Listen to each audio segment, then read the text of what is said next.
Renault Clio full line connector, cut it off from the fuel line itself. This connector kept popping away from the cylinder,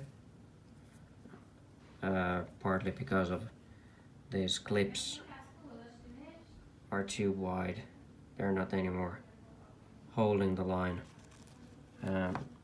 Probably also these O-rings could be damaged. However, they don't seem to be damaged.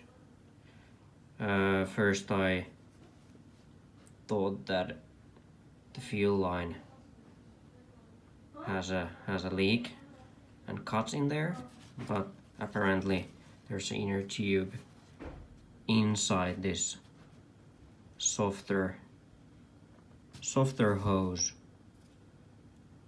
So if anyone wonders what is this model of this connector, it is PA6-GF30,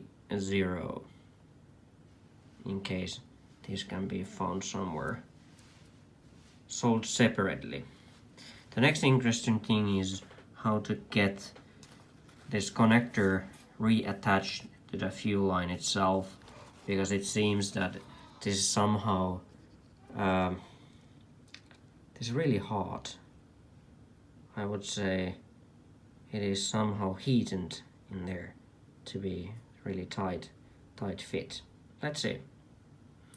If you have any questions related to this video, please post me as a comment.